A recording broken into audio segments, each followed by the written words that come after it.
عیسائیوں کے جو عقیدے خراب ہوئے ہیں وہ یہودیوں کی ریشہ دوانیوں کی وجہ سے ہوئے. ہاں یہودی اندر گھسے ہیں اور اس کے بعد عیسائیت تباہ ہو گئی اور ان میں کیا کیا عقائد پھیلا دیے، شرک وغیرہ. یہ جو کچھ ہوا ہے شام میں ابھی، تو خیر وہ بڑا خبیث قسم کا انسان تھا بشار الاسد، تو اس کا کام تو ہو گیا اور وہ اپنے انجام کو پہنچا، اور اس کے باپ کی قبر کو، مقبرے کو جلا دیا انہوں نے سب. تو دنیا میں ہی دکھا دیا اللہ نے. آگے دیکھیے، بر امید آن کے از نیش حسد، زہر او در جان مسکینان رسد. اس امید پر کہ حسد کے نیش سے، کہ وہ حسد کے نیش سے، حسد کا نیش کیا ہے؟ ڈنگ. نیش مانے ڈنگ. نہ مرا نوش ز تحسین، نہ مرا نیش ز تان. اعلیٰ حضرت کا وہ شعر ہے نا. تو نیش مانے ڈنگ. تو حسد کے ڈنگ سے، اس امید پر کہ حسد کے ڈنگ سے کیا ہوگا؟ زہر او در جان مسکینان رسد.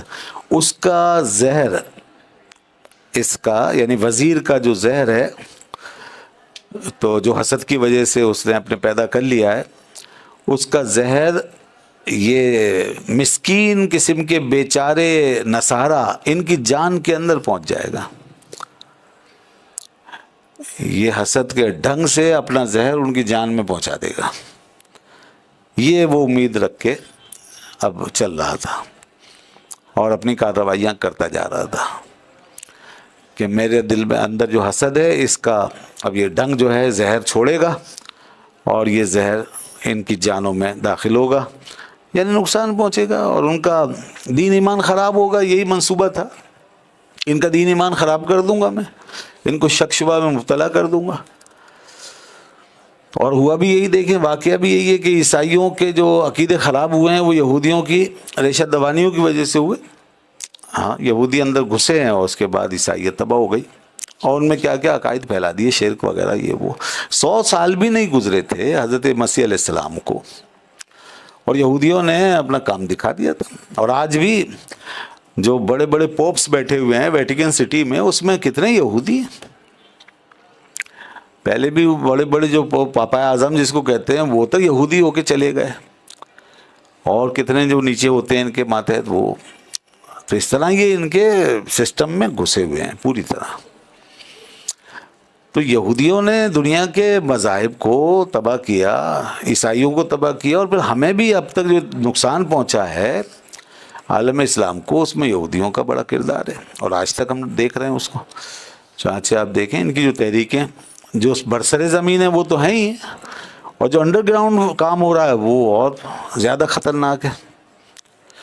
تو ان کا جو انڈر گراؤنڈ کام ہے، وہ جو ان کی تحریکیں چل رہی ہیں جو لوگوں کو پتہ ہی نہیں ہوتا، علومناتی وغیرہ وہ. اور ابھی بھی یہ جو کارروائیاں، بڑی بڑی لڑائیاں ہو رہی ہیں، خود یہودی خود بھی حملے کر رہا ہے جیسے غزہ وغیرہ پر، اس کے علاوہ جو اور حملے ہو رہے ہیں ان میں بھی ان کا کہیں نہ کہیں ہاتھ ہے. بہرحال لیکن اللہ تعالیٰ اپنی تدبیر فرمائے گا.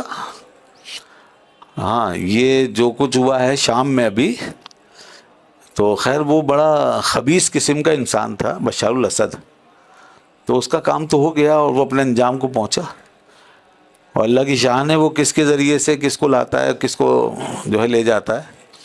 تو بہرحال تو اب یہ دوسری طاقت جو ہے، یہ اس کا آگے کیا کردار ہوتا ہے وہ بعد میں ظاہر ہوگا. تو اس لیے ابھی جو ہوا وہ ایک جو ناسور تھا وہ تو اس کو تو نکال کے پھینکا، اور بڑے ظالم لوگ تھے. اہل سنت کے لوگوں کو وہاں بہت مارا ہے. شام میں لاکھوں لوگوں کو انہوں نے ایسا مارا ہے بری طرح. ہمارے اس میں بڑے بڑے علماء مشائخ ملک شام کے، وہ بیچارے بڑی ضعیف العمری میں مارے گئے. بڑے اچھے اچھے لوگ تھے، وہ لاکھوں لوگ مار دیے. اب یار اس کا وقت آ گیا اور کیسا نکلا، اور اس کے باپ کی قبر کو، مقبرے کو جلا دیا انہوں نے سب. تو دنیا میں ہی دکھا دیا اللہ نے. وہ بھی ایسی ظالم تھا. اور کہتے ہیں یہ نصیری تھے. یہ رافضیوں میں جو لوگ حضرت علی رضی اللہ عنہ کو خدا مانتے ہیں ان کو نصیری کہا جاتا ہے. تو یہ نصیری عقیدے کے لوگ تھے. بہرحال جی تقریباً 50 سالہ ان کے دور کا ختم ہو گیا. ادھر حسینہ واجد بنگلہ دیش میں، اس کو دیکھیں کیسے بھگایا. تو یہ سب اس طرح انجام کو پہنچ رہے ہیں، دنیا میں تبدیلیاں آ رہی ہیں. اب اس کے پیچھے جو بھی ہاتھ ہوں، لوگ کہتے ہیں فلاں کا ہاتھ، فلاں کا ہاتھ، فلاں کا ہاتھ، وہ ایک الگ بحث ہے.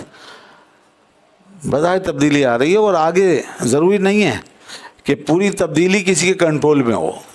پھر اللہ اپنی تدبیر فرمائے گا، اور کون کس کے ہاتھ سے کب نکل جاتا ہے کچھ پتہ نہیں.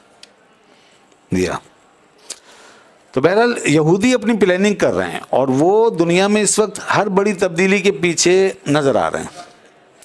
ان کے اپنے مقاصد ہیں، وہ اپنے مقاصد جو مذمومہ مقاصد ہیں، تو اس کے لیے وہ کر رہے ہیں.